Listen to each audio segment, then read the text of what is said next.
Welcome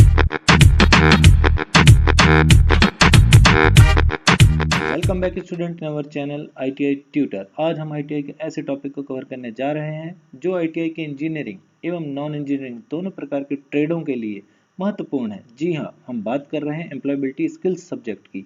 तो ज़्यादा time ना लेते हुए सीधे टॉपिक पर आते हैं और शुरू करते हैं हमारा एम्प्लॉयबिलिटी स्किल का फर्स्ट चैप्टर, जिसका नाम है IT लिटरेसी।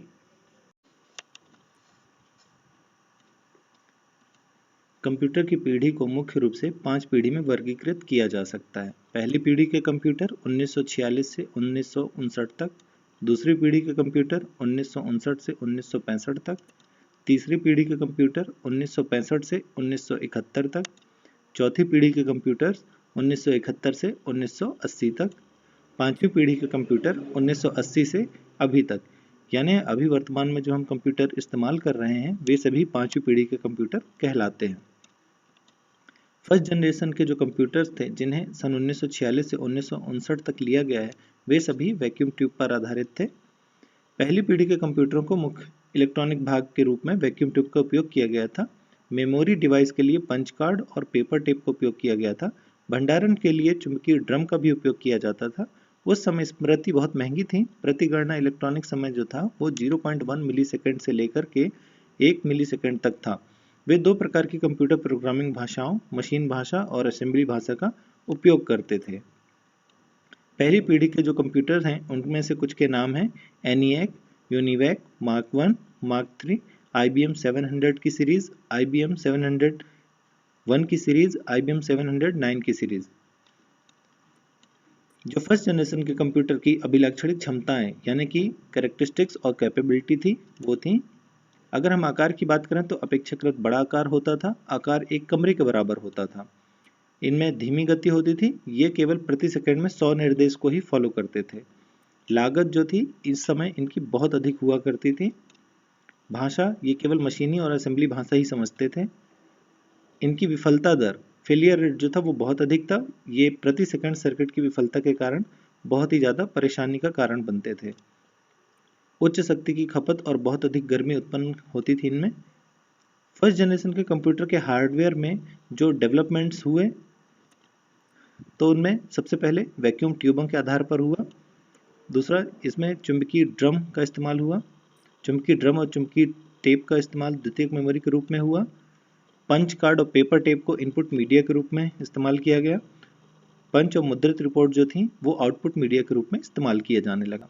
दूसरी पीढ़ी के कंप्यूटर जिन्हें सन 1959 से 1965 तक लिया गया था, ये सभी कंप्यूटर ट्रांजिस्टर पर आधारित थे। ट्रांजिस्टर के आविष्कार से कंप्यूटर की दूसरी पीढ़ी शुरू होती है। वैक्यूम ट्यूबों को ट्रांजिस्टर द्वारा प्रतिस्थापित किया गया था। डेटा भंडारण के लिए चुंबकीय टेप और चुंबकीय डिस्क का उपयोग किया गया था। मशीन और असेंबली भाषाओं के अलावा प्रोग्रामिंग उद्देश्य के लिए उच्च स्तरीय भाषाओं का भी उपयोग किया गया था, जैसे कि फोर्ट्रॉन, कोबॉल और बेसिक इत्यादि। दूसरी पीढ़ी के कंप्यूटरों के नाम हैं IBM 7000, CDC 3000 series, PDP-1, PDP-3, PDP-5, PDP-8, Atlas, IBM 7094 इत्यादि। सेकेंड जनरेशन कंप्यूटर की जो अभिलक्षण और क्षमताएं थीं वे थीं, सबसे पहले आकार की बात करें तो पहली पीढ़ी के कंप्यूटर की तुलना में यह छोटे थे। पहली पीढ़ी की तुलना में अपेक्षाकृत ये अधिक तेज चलते थे। इनमें प्रति सेकंड हजारों निर्देश का आगमन होता था। लागत पहली पीढ़ी की तुलना में थोड़ा कम था।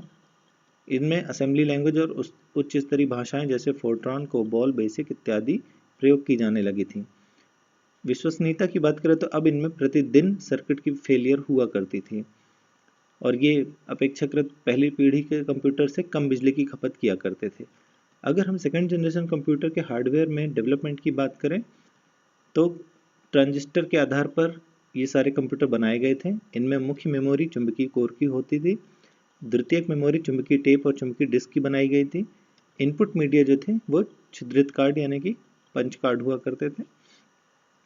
साथ ही आउटपुट मीडिया कार्ड और मुद्रित रिपोर्ट के बनाए गए थे। तीसरी पीढ़ी के कंप्यूटर जिन्हें 1965 से 1971 तक लिया गया था, ये सभी कंप्यूटर्स इंटीग्रेटेड सर्किट पर आधारित थे यानी कि IC पर। कंप्यूटर की इस पीढ़ी में ट्रांजिस्टर को उनके एकीकृत रूप से बदल दिया गया था।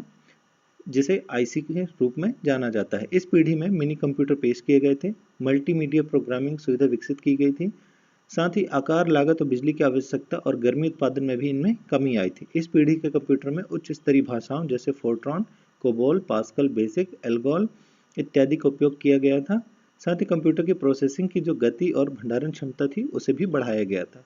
तीसरी पीढ़ी के कंप्यूटरों के नाम थे IBM 307 series, CDC 7600 series, PDP यानी कि पर्सनल डाटा प्रोसेसर सीरीज इत्यादि। तीसरी पीढ़ी के कंप्यूटर की अभिलक्षण क्षमताएं जो थी वे थी आकार में दूसरी पीढ़ी के कंप्यूटर की तुलना में ये और छोटे हो गए। डिस्क आकार या मिनी कंप्यूटर के साइज में ये आने लगे थे। गति की बात करें तो दूसरी पीढ़ी की तुलना में ये थोड़ा तेज थे, प्रति सेकंड इनमें मिलियन निर्देश जाने लगे थे। दूसरी पीढ़ी के कंप्यूटर की तुलना में इनमें लागत भी कम हो गई थी। इनमें उच्च स्तरीय भाषाएं जैसे पास्कल, कोबोल, बेसिक, सी इत्यादि भाषाओं का इनमें इस्तेमाल होना शुरू हो गया था। इनमें विश्वसनीयता अधिक बढ़ गई थी। ये सप्ताह में इनके सर्किट कम एक बार ही फेल हुआ करते थे। ये कम बिजली की खपत करते थे। तीसरी पीढ़ी के कंप्यूटर के हार्डवेयर में अगर हम डेवलपमेंट की बात करें तो इनमें मुख्य घटक जो था वो आईसी पर आधारित था। इनमें प्राथमिक मेमोरी चुंबकीय कोर की बनाई गई थी, द्वितीयक मेमोरी चुंबकीय टेप और चुंबकीय डिस्क की बनाई गई थी। इनपुट मीडिया टेप की कुंजी और डिस्क की कुंजी के द्वारा बनाया गया था और आउटपुट मीडिया मुद्रित रिपोर्ट और वीडियो द्वारा बनाया गया था। चौथी पीढ़ी के कंप्यूटर्स जिन्हें सन 1971 से 1980 तक लिया गया था, ये सभी VLSI माइक्रो प्रोसेसर पर आधारित थे। सॉफ्टवेयर उपयोगकर्ता के अनुकूल थे, भंडारण क्षमता अधिक थी। पिछली पीढ़ी की तुलना में इनका आकार, लागत, बिजली की आवश्यकता, गर्मी उत्पादन इत्यादि में कमी आई थी। समस्या उन्मुख चौथी पीढ़ी की भाषा 4GL का उपयोग कार्यक्रम को विकसित करने के लिए किया गया था। चौथी पीढ़ी के कंप्यूटर के नाम है क्रे 2, IBM 3090, 700 series, IBM AS 400 series, B60 इत्यादि। चौथी पीढ़ी के कंप्यूटर की अगर हम अभिलक्षण और क्षमताओं की बात करें तो इनका आकार टाइपराइटर के आकार का हो गया था, यानी माइक्रो कंप्यूटर ये कहलाने लगे थे। तीसरी पीढ़ी की तुलना में अपेक्षाकृत ये तेज थे। इनमें प्रति सेकंड दसियों निर्देश जाने लगे थे। लागत तीसरी पीढ़ी की तुलना में कम हो गई थी। इनमें उच्च स्तरीय भाषाएं जैसे C++, KL1, RPG, SQL इत्यादि का उपयोग किया जाने लगा था और इनमें विश्वसनीयता अधिक हो गई थी। ये महीनों में इनके सर्किट फेल होना शुरू हुए थे।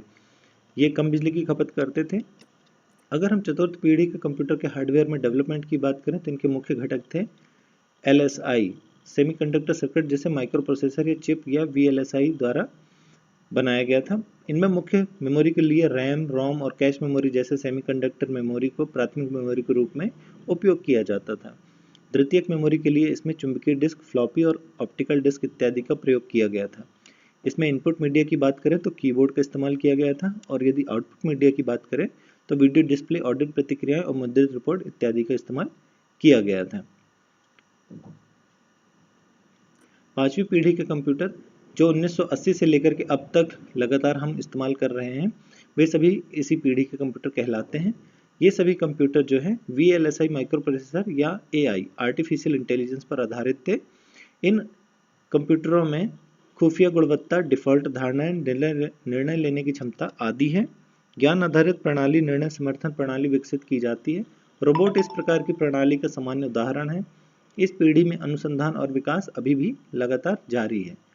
इस पीढ़ी के जो कंप्यूटर्स हैं उनमें लैपटॉप, पामटॉप, नोटबुक्स, PDA जिन्हें हम पर्सनल डिजिटल असिस्टेंट इत्यादि कहते हैं, वे सभी कंप्यूटर्स इस पीढ़ी के कंप्यूटरों में शामिल हैं।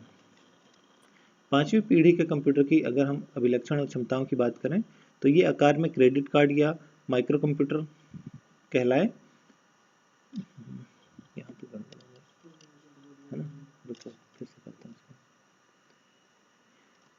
पांचवी पीढ़ी के कंप्यूटर की अभिलक्षणता और क्षमताओं की बात करें तो इनका आकार क्रेडिट कार्ड के आकार के साइज का था, जिन्हें हम माइक्रो कंप्यूटर के नाम से भी जानते हैं। इनमें गति जो है वो प्रति सेकंड अरबों निर्देश देने की इसमें स्पीड थी। लागत की बात करें तो ये पहली पीढ़ी की तुलना में बहुत ही कम हो गया था। भाषा की बात करें तो इसमें आर्टिफिशियल इंटेलिजेंस यानी AI जैसी भाषाओं का इस्तेमाल किया जाने लगा था। विश्वसनीयता की बात करें तो ये वर्ष में केवल 1 या 2 बार ही ये फेल होते हैं। पावर, ये बहुत ही कम बिजली की पांचवी पीढ़ी के कंप्यूटर के हार्डवेयर में रुझान और विकास की अगर हम बात करें तो इसमें मुख्य घटक था ULSI, यानी ये सभी computer ultra large scale integrated circuit पर आधारित होते थे। इसे समानांतर प्रसंस्करण विधि भी कहा जाता है।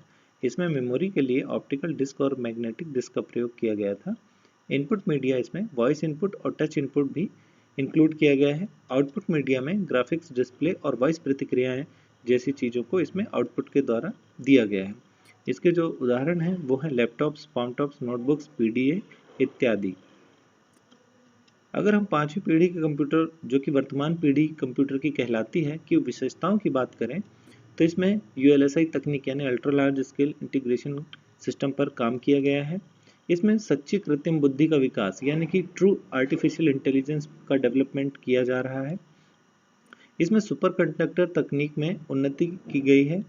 साथ ही मल्टीमीडिया विशेषताओं के साथ और अधिक उपयोगकर्ता के अनुकूल इंटरफेस बनाया गया है और ये कंप्यूटर बहुत ही सस्ती दरों पर और बहुत शक्तिशाली रूप में हमारे लिए अवेलेबल हैं और ये बहुत ही कॉम्पैक्ट होते हैं। चलिए इतना ही, अगली वीडियो में हम आगे के टॉपिक के बारे में बताएंगे। तब तक के लिए बने रहिए हमारे चैनल ITI ट्यूटर के साथ। और यदि आपको हमारी वीडियो की सीरीज को देखना है तो हमारे चैनल को लाइक और सब्सक्राइब करें और अधिक से अधिक अपने दोस्तों के साथ शेयर करें। तब तक के लिए जय हिंद, जय भारत।